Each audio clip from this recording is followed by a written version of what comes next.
Alrighty, so we've had the brisket on for about 6 hours now. When you decide to wrap could be anywhere between 4 hours, it could be 8 hours. You could maybe cook a whole brisket and not wrap it at all. Either way, you're looking for color and you're looking for how quickly the fat's rendering off and you're not burning it up. You don't want it to get crispy around the edges. You could wrap in paper, you could wrap in foil. Foil is called the Texas crutch. I don't do it, but if you're really in a pinch or if you were trying to cook a brisket maybe 6, 7, 8 hours, you know, real hot and fast, you might want to use foil. If your brisket looks like it's getting really, really dry, you may want to try foil, but I'm sporting paper because this stuff's got plenty of fat left on it and it's cooking along pretty nicely. Also, the time that you decide to wrap is going to have a lot to do with how your fire's burning. If it's dirty, if it's clean, if you've got green wood, if you've got cured wood, it's going to accumulate to whatever color you have about now. Some people may wrap about 4 hours in. A lot of times I won't wrap at all. I could finish off a whole brisket in 12, 13 hours and not wrap it once until it's finished. But this one, for this episode, we're gonna wrap it. It's looking just about right. We've got the flat right here. It's kind of got a nice mahogany color. A lot of times these things will kind of pull up and it'll collect moisture right there. A lot of the fat will cook down, so you might end up with a light spot right there. If you do, it's okay. Got the flat right there, it's looking good, nice and pliable, not getting crusty. Got a nice bark forming right here. So I think it's about time to wrap this thing. Get my butcher paper situated.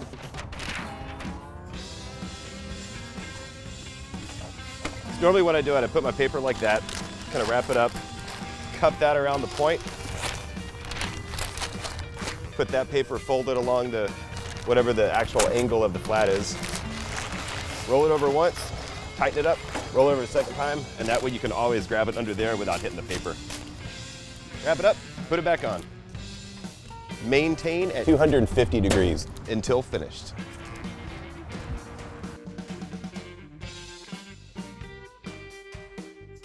While we got a brisket cooking, we've got a lot of time on our hands.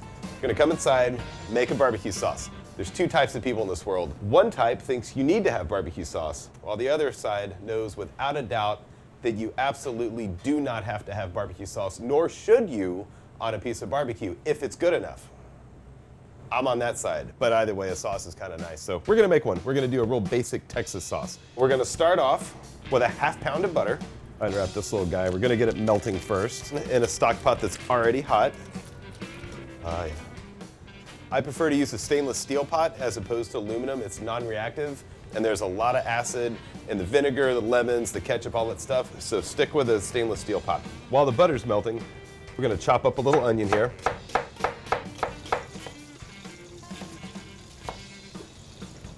All right, so now we've got our ½ pound of butter melted. I'm gonna throw in half of a yellow onion. Gonna let it cook down until it's nice and translucent. It's gonna start to smell really nice here.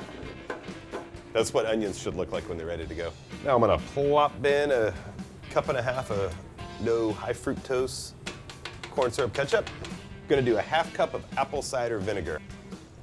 This is 2 ounces of lightly packed light brown sugar. A little more than a teaspoon of kosher salt. It's good to me. A little more than a teaspoon of black pepper. A little less than a teaspoon of chili powder. And a little less than a teaspoon of garlic powder. Half a lemon. That's a juicy lemon. Then we're gonna stir that up and use the largest whisk you can find.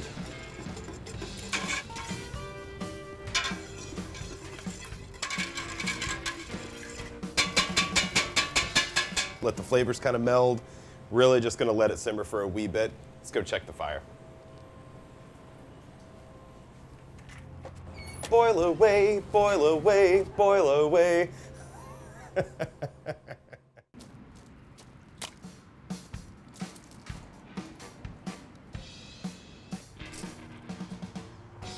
So we've been cooking this brisket for a really, really long time. If you've been watching your fire really closely and you haven't fluctuated a whole lot, it's really gonna tell you right now.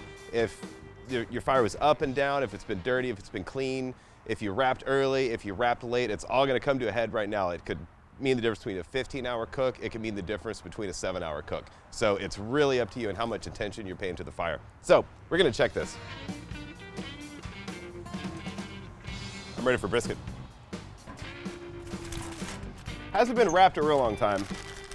I kind of flop it down. Yes, you may wonder, this brisket would be really hot, and it's true, I don't really have any nerve endings in my hands anymore. So it feels really good, it feels pliable, much like the ribs would be, much like any other meat would be. I'm feeling for looseness to see if the meat feels soft and pliable, and it does. So we're gonna unwrap it.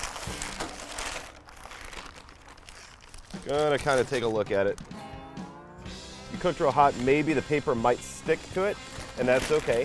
Something that you're always kind of looking for brisket is to get it where it's kind of caramely and sticky and the fat really renders down. I guess kind of a meat candy-ish kind of thing. It looks moist. You're gonna kind of feel, it feels really soft. If you wanted, you could poke at it with a toothpick.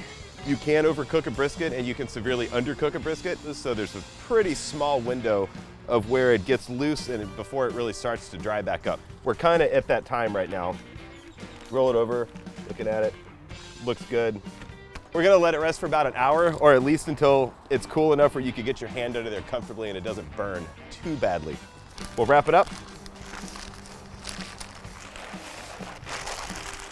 Just gonna let it hang out for a little bit, and then we're gonna learn how to slice this guy.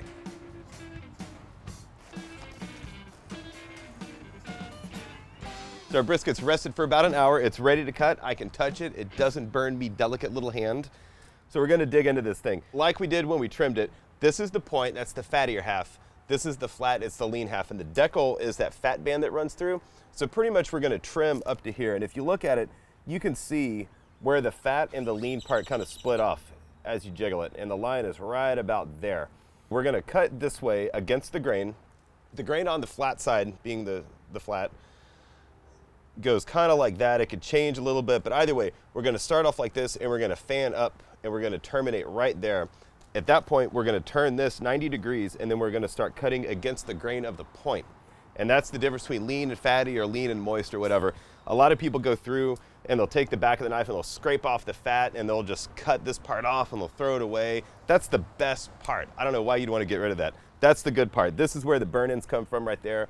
That's black gold right there. As usual, I prefer to use a 12-inch slicing knife. It's kind of a bread knife. It's not scalloped, it doesn't have the dimples, but it is serrated. I think this is a great knife. It's flat. We're gonna start cutting this thing. I like to cut it and I kind of hold it, and you never want to scrape off the fat or the bark. We work really, really hard to render fat, and we work really, really hard to keep a good bark, and I don't want to cut it off. It's the best part. And this, when you're cutting these, it's the end cut, but you can always tell that's what a brisket should look like. Should have a smoke ring like that, lots of black pepper, that Central Texas style. That's how we roll. The fat should hopefully be rendered off. It should be kind of sticky and kind of just caramely and a little sugary and kind of sweet. So that's a really good looking slice. It should look moist too. It shouldn't be tough. When you're looking for a brisket, it shouldn't fall under its own weight, but you should be able to pull it delicately. That's called the pull test. If you were judging barbecue at a competition, that's how you would judge it. We'll finish this up. Proper thickness for slices is the thickness of a pencil, about 3/16 to a 1/4 inch for lean. I think little pencil, big pencil. On the fatty slices, I like to go about 3/8 of an inch like a big pencil. And I still use those on a daily basis. If you go to a barbecue restaurant, a lot of times you'll get really paper thin slices. That's a great way to fake out a tough brisket. And sometimes you get really thick slices, and that's a great way to fake out a brisket that's overcooked and too tender. If it can't hold up on a 1/4 inch slice, it ain't right.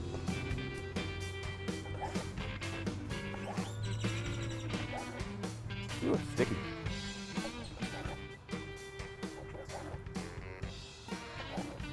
Cutting against the grain. And sometimes if you get something that's kind of charry, if it is cooked to tenderness, you may have a slight problem getting through it a little bit. One of the big things about a brisket is that it's a severely uneven cut.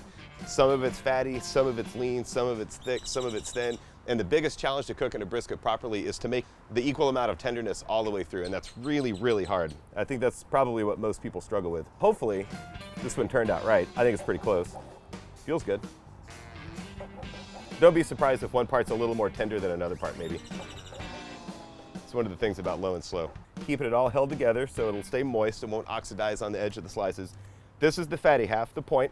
You're gonna turn it 90 degrees, and I'm gonna cut right down the middle. And this, in my opinion, is the best looking part of any brisket, right there. And that's what it looks like when it's fatty. That's the decal right there. It's rendered pretty well. You're never gonna be able to get completely rid of it just because it's a huge band of fat.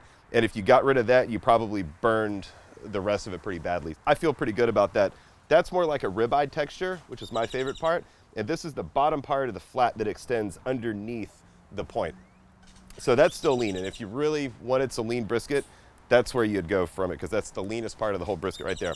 We're gonna get to slicing this in big pencil style, about 3/8 inch slices.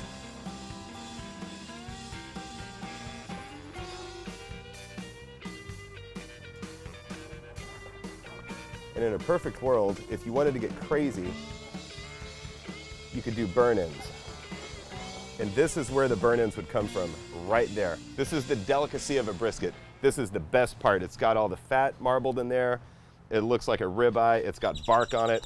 You could sauce this. You could dust or sauce the bottom of it, put it back on the cooker. If I was gonna do burn-ins, I would cut them like that and have little 1-inch squares.